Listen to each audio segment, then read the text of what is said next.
오늘의 주요 뉴스입니다. 과일값에 이어 채소류 가격도 고공행진하자 정부와 마트업계가 전방위적인 대책 마련에 나섰습니다. 납품 단가를 인하하고 일부 과일도 직수입해 저렴한 가격에 공급하겠다는 방침입니다. 현대자동차가 신형 전기차를 살 때 기존 차량을 보상 판매할 수 있는 제도를 마련했습니다. 소비자의 가격 부담을 줄이고 국내 시장에서 전기차 판매를 늘리겠다는 계획입니다. 우리은행이 자산관리 전문은행으로 도약하겠다는 청사진을 제시했습니다. 투자 전략, 거시경제 등 전문가로 구성된 자산관리 드림팀도 구성하며 순이익 상승을 이끌겠다는 전략을 내놨습니다. 오늘부터 유럽연합 전역에서 디지털 시장법이 전면 시행됩니다. 총 6개 빅테크 기업에 대해 규제를 적용할 예정인데요. 국내엔 어떤 영향을 미칠지 이슈플러스에서 짚어보겠습니다.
여러분 안녕하십니까? 센 경제라이브 시작합니다.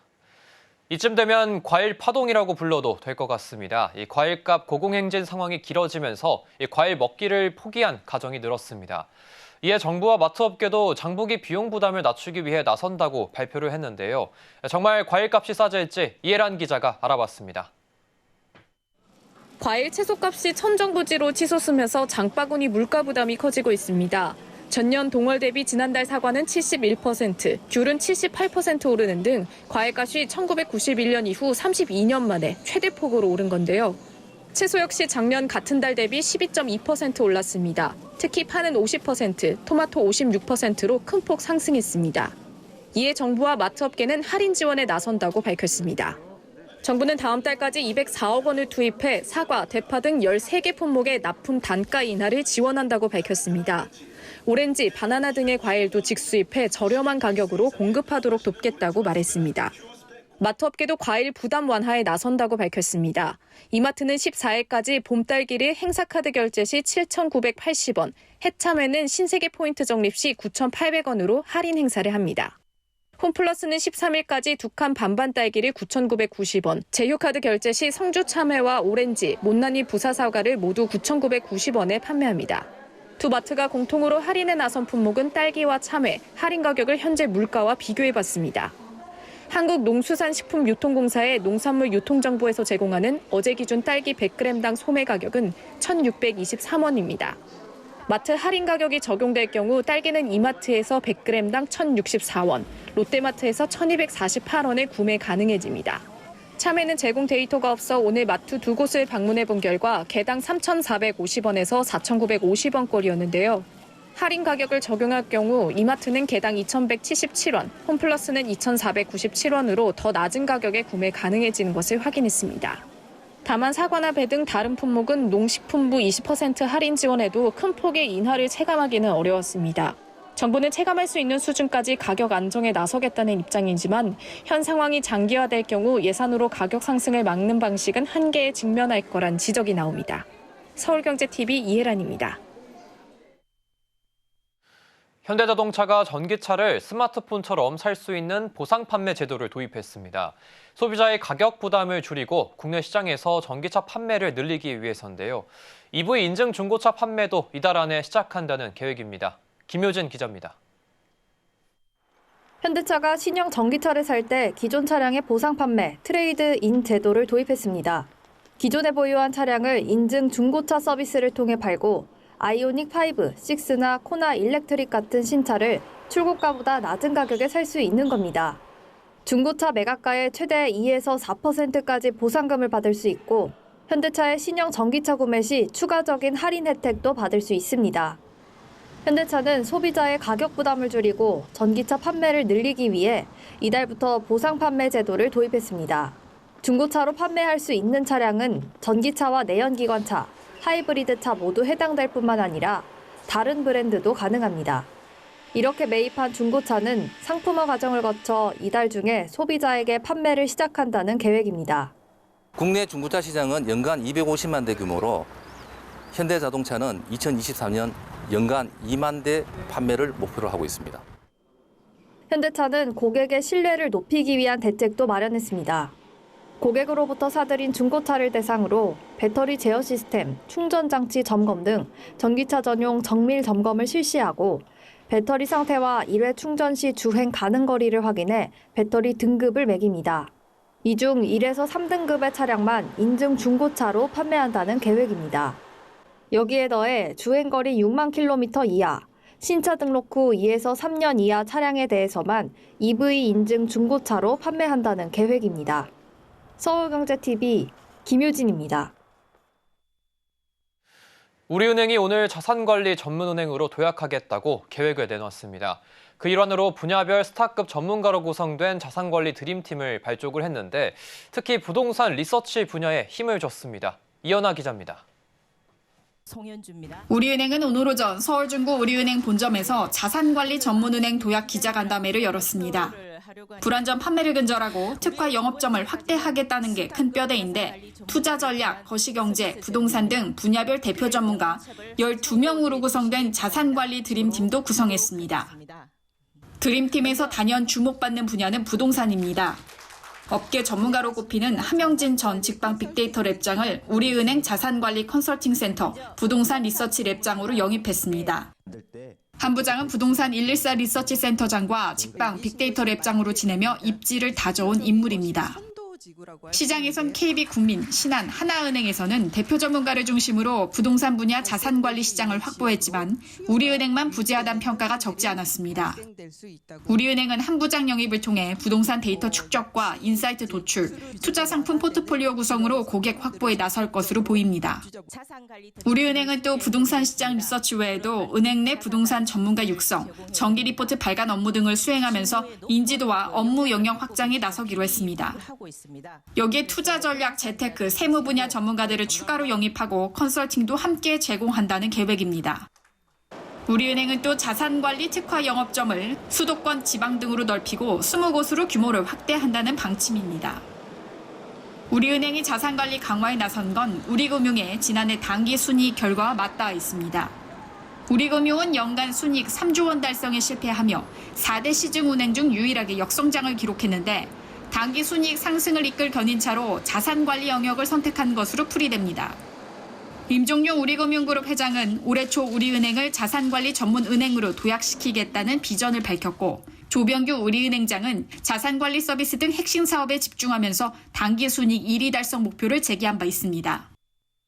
따라서 자산관리 시장의 후발주자로 뛰어든 만큼 영업 등 각종 분야에서 공격적 행보를 보일 것으로 예상됩니다. 하지만 최근 PF 부실 위기에 따라 경직된 부동산 시장과 불확실성이 높아진 경제 환경, 금융당국의 자산 관련 정책 등이 변수로 꼽힙니다. 서울경제TV 이연아입니다.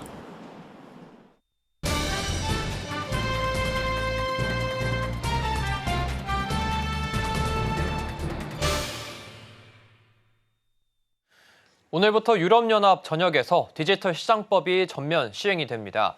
총 6개 빅테크 기업에 대해 규제를 적용할 예정인데 국내엔 어떤 영향을 미칠지 이슈플러스에서 짚어보겠습니다. 국내에서도 이와 유사한 제도를 마련하려는 움직임을 두고 논란이 계속되고 있는데 윤혜림 기자 얘기 나눠보겠습니다. 오늘부터 EU에서 이 디지털 시장법을 도입한다고 밝혔는데 어떤 내용이 담겼습니까? 네, 우선 이 디지털 시장법, 이른바 DMA라고 불리는 법인데요. 예. 거대 플랫폼 사업자의 시장 지배력 남용을 방지하고자 일정한 규모의 플랫폼 사업자를 게이트키퍼로 지정하고 규제하는 법입니다. 구글의 모회사 알파벳과 틱톡의 모회사 바이트댄스를 비롯해 아마존, 애플, 메타, 마이크로소프트 등 총 6곳이 게이트키퍼로 지정됐습니다. 오늘 EU 집행위원회에 따르면 DMA 시행 첫날인 이날 규제 대상 기업으로부터 법 준수를 위해 어떠한 조처를 취했는지 보고받을 예정입니다. 이날부터 받은 보고를 토대로 경쟁사들이 참여한 가운데 DMA 준수 여부를 평가할 예정인데요. 이행 조처가 미흡하거나 전혀 없다고 판단되면 즉각 조사에 나설 예정입니다. EU는 6개사가 각각 운영 중인 운영체제와 소셜미디어, 검색 엔진, 온라인 광고 서비스 등 총 20여 개 서비스에 대한 별도 의무사항을 부여했습니다. 이 선정된 6개 빅테크 기업들에게는 어떤 규제가 좀 적용이 될까요? 네, 우선 자사 플랫폼을 우선 내세울 수 없게 되는데요. 예. 지정 기업들은 외부 앱과 대체 앱스토어 설치 등 자사 플랫폼과 제3자 서비스 간 상호 운용을 허용해야 합니다. 서비스 운용을 통해 획득한 데이터의 결합과 이전, 광고 활용 행위나 자사 서비스를 경쟁업체보다 더 잘 노출되도록 하는 우대 행위가 금지됩니다. 구글, 메타처럼 여러 서비스를 운용하는 기업은 이용자의 동의 없이 특정 플랫폼에서 개인정보를 획득한 뒤 이를 자사의 다른 플랫폼에 활용하는 것을 규제할 수 있습니다. 의무 위반 시 과징금 액수도 상당히 큽니다. 전 세계 연간 총매출액의 최대 10%가 과징금으로 부과될 수 있는데요. 반복적으로 기업에서 이를 위반한다면 이 비율이 20%까지 올라갈 수도 있습니다. 게이트키퍼 지정 기업은 DMA 시행을 앞두고 주요 서비스 조정을 대부분 마쳤다는 입장을 내놨습니다. 실제로 EU 지역 이용자가 구글 검색 엔진에서 항공권을 찾을 때 여러 예매 대행 사이트 목록이 나열된 항공편 검색 사이트란이 새롭게 추가되는 걸 확인할 수 있었는데요. 기존에는 구글 자체 예매 서비스인 구글 플라이트나 아니면 해당 웹페이지로 곧장 연결될 수 있는 링크가 우선적으로 노출됐지만 지금은 사라졌습니다. 자사 서비스를 우대해선 안 된다는 DMA의 규정에 따라서 이용자가 직접 원하는 업체를 고를 수 있도록 한 겁니다. 또 한편 애플의 아이폰에서는 기존 앱스토어를 통해서만 애플리케이션을 다운받아야 했다면 이제는 외부에서도 애플리케이션 다운로드가 가능해졌습니다. 네, 지금 EU뿐만 아니라 최근 국내에서도 유사한 법안인 이 플랫폼법을 두고 좀 논란이 계속해서 이뤄지고 있었는데 이번 EU의 이 규제가 국내에도 좀 영향을 줄까요? 네, 좀 그렇게 판단을 하고 있는 분들이 많은데요. 사실 이런 해외 빅테크 기업들에 대한 규제를 국내 네이버나 카카오, 이른바 우리나라에서 거대 플랫폼사로 불리는 곳과 동일선상에 놓고 일률적으로 적용하는 것에는 무리라는 목소리가 나오고 있습니다. 국내와 더불어서 일본과 영국, 인도 등 다수 국가에서도 유사 법안 도입을 검토 중인 상황이기 때문입니다. 유럽 DMA의 성공 여부가 이러한 디지털 규제와 관련된 중대한 분기점이 될 수 있는 가능성도 높아지고 있습니다. 다만 국내에선 역차별 관련 문제가 지속적으로 제기되고 있습니다. 지난 2022년 구글 코리아는 매출 3,449억 원을 기록했다고 공시를 했는데요. 이는 구글 플레이 스토어에 앱마켓 수입이 포함되지 않은 수치입니다. 이렇듯 해외 플랫폼 기업이 매출을 제대로 공시하지 않는 상황에서 매출 기준 과징금을 매기는 플랫폼 경쟁 촉진법이 역차별을 가져올 것이라는 우려가 꾸준히 제기되고 있는 겁니다. 정부가 해외 플랫폼 기업의 구속력도 가질 수 없어서 플랫폼법 도입의 명분도 계속해서 잃어가고 있습니다. 실제 현재 국내외 플랫폼법 제정은 중단된 상태인데요. 공정위가 지난달 의견 수렴을 이유로 플랫폼법의 공개를 기한 없이 미뤘기 때문입니다. 미국까지 합세한 거센 반대 흐름에 공정위가 백기를 든 게 아니냐는 분석이 나오고 있는데요. 특히 이커머스의 경우에는 최근 중국의 알리익스프레스와 테무 등의 영향력이 커지면서 위기감을 맞고 있는 상황입니다. 국내 플랫폼법이 결국 국내 기업만 규제하게 될 것이란 우려의 목소리가 높아지고 있습니다. 네, 오늘은 디지털 시장법에 대한 이야기 나눠봤습니다. 윤혜림 기자였습니다. 오늘 말씀 감사합니다. 감사합니다.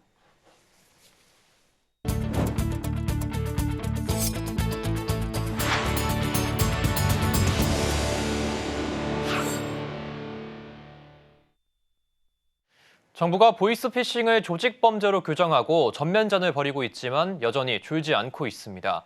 지난해 피해자 수는 소폭 줄어든 반면 피해 규모는 더 커진 걸로 나타났는데 시간이 흐를수록 범죄 형태는 더 교묘해져 이를 막아야 하는 금융권 역시 피로감이 적지 않다고 합니다. 김도하 기자가 취재했습니다. 금융감독원은 오늘 지난해 보이스피싱 피해액이 역대 최고치인 1,965억 원이라고 발표했습니다. 전년보다 35%는 급증한 규모로 1인당 피해액도 1.5배나 증가한 1,700만 원으로 집계됐습니다.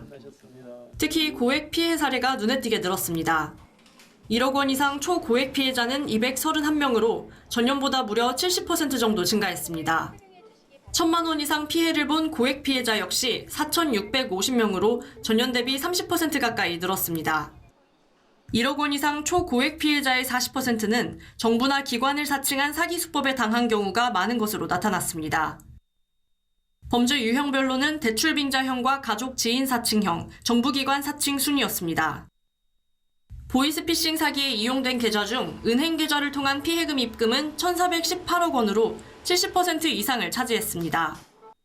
그동안 금융당국은 물론 정부까지 나서서 대대적인 보이스피싱 예방 캠페인을 벌여왔지만 이를 비웃듯 범죄 수법은 더욱 교묘해지고 진화했습니다. 지인을 사칭하며 문자메시지에 악성 인터넷 주소가 담긴 결혼, 부고, 공모주 안내장을 발송해 돈을 가로채는 사례가 부쩍 늘었습니다. 또 신용카드 사용 혹은 신용카드 발급과 같은 문자로 악성 코드를 심어 돈을 빼가는 사례도 나오고 있습니다. 범죄 수법이 더 치밀해지면서 금융권도 골머리를 앓고 있습니다. 그동안 보이스피싱 대책으로 지연 출금, 일송금 제한, 이상탐지 시스템 같은 보안 제도를 겹겹이 도입하면서 기존 고객들만 불편해지고 있다는 하소연도 늘어섭니다. 편의성 높아질수록 보안은 낮아질 수밖에 없는 게 당연한 거고, 근데 그거를 두 마리 토끼를 같이 잡는 건 이제 쉽지 않은 건데 그런 방향으로 나아가고 있죠. 이대로면 또 다른 형태의 보이스피싱 피해를 막기 위해선 추가적인 보안 시스템을 쌓아야 하는 상황. 결국 소비자는 더 불편해질 수밖에 없어 다른 대책도 마련해야 한다는 목소리도 나옵니다. 서울경제TV 김도하입니다. 방산주의 주가가 무더기 신고가 행진을 펼치고 있습니다. 최근 한국수출입은행법 개정에 따른 이 수주 확대 기대감이 반영되는 모습인데 향후 방산주 주가 향방 짚어봤습니다. 김혜영 기자입니다. 방산주의 주가가 고공행진하고 있습니다. 하나에어로스페이스는 20만 원을 돌파하며 장중 사상 최고가 행진을 이어갔습니다. 이와 함께 LIG 넥스원도 5%대 강세를 나타내며 이틀 연속 신고가를 다시 썼습니다.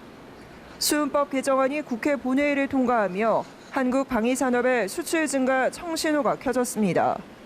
핵심은 수출입은행의 법정 자본금 한도가 15조 원에서 25조 원으로 확대된다는 겁니다.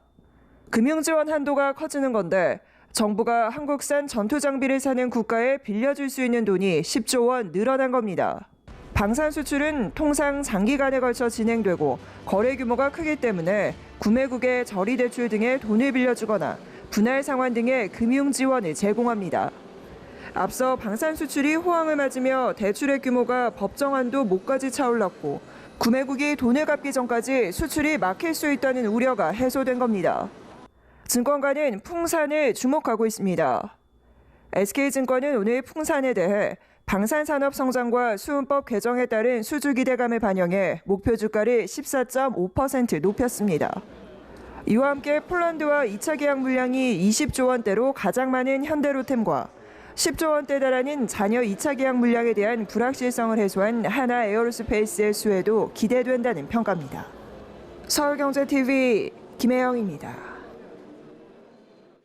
화성 동탄의 집값 상승이 심상치 않습니다. 5개월 새 1억 원가량 오른 건데요. 부동산 침체기 속에서도 집값이 크게 오른 이유 GTX-A 노선의 개통이 임박했기 때문입니다. 이재영 기자입니다.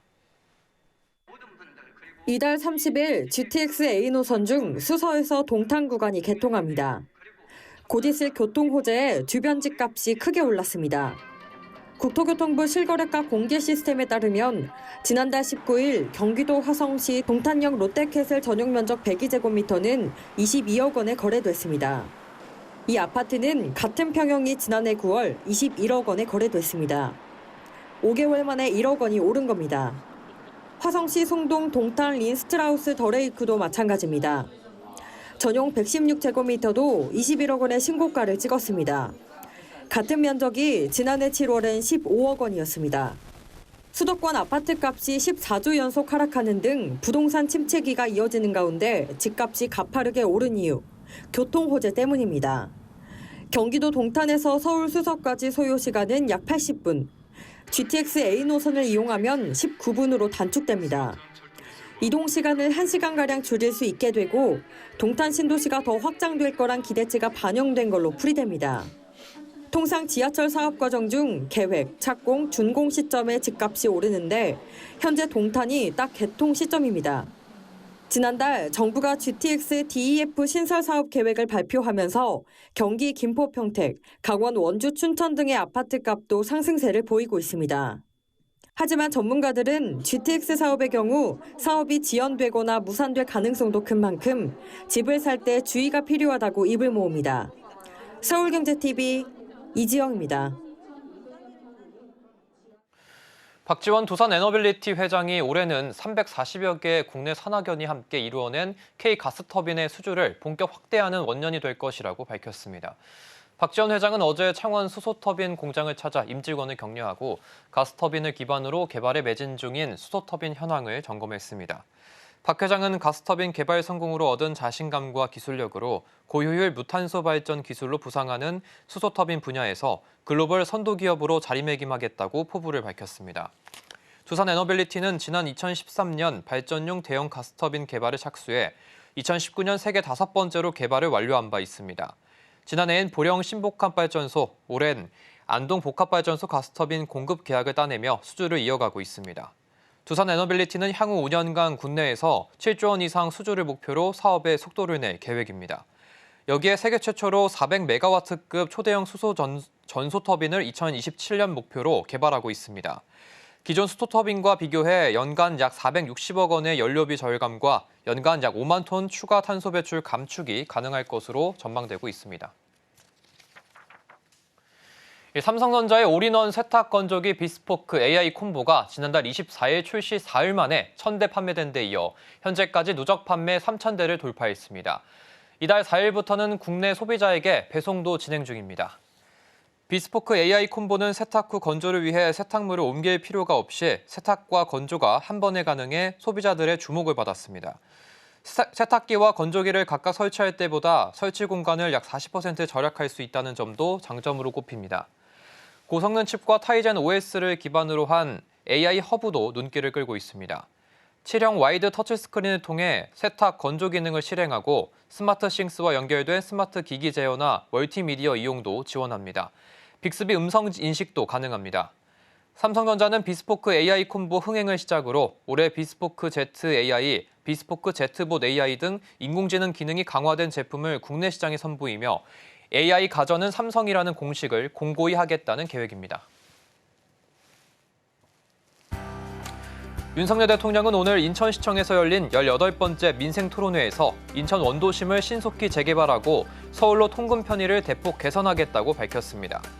윤 대통령은 또 인천을 항공, 해운, 물류 산업의 중심으로 인천을 획기적으로 발전시키겠다고 약속했습니다. 환경부는 오늘 택배 과대포장 규제를 예정대로 다음 달 30일 시행하지만 2년간 계도 기간을 두고 단속은 하지 않겠다고 발표했습니다. 앞서 환경부는 포장 공간 비율 50% 이하, 포장 횟수를 한 차례로 제한하는 택배 과대포장 규제를 내놓고 이를 어기면 과태료를 부과하기로 했습니다. 글로벌 3대 신용평가사 중 하나인 무디스가 오늘 한국의 은행 시스템에 대해 안정적에서 부정적으로 낮췄습니다. 무디스는 보고서에서 앞으로 12에서 18개월의 내 은행의 영업 환경과 자산 건정성, 수익성 약화를 예상했습니다. 개인정보위원회는 오늘 중국 알리익스프레스 등 주요 해외 직구 업체를 대상으로 개인정보 관리 조사에 나선다고 밝혔습니다.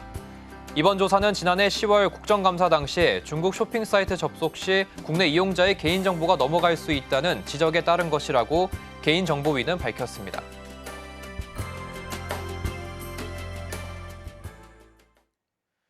이상으로 센 경제 라이브 마칩니다. 함께해 주신 여러분 고맙습니다.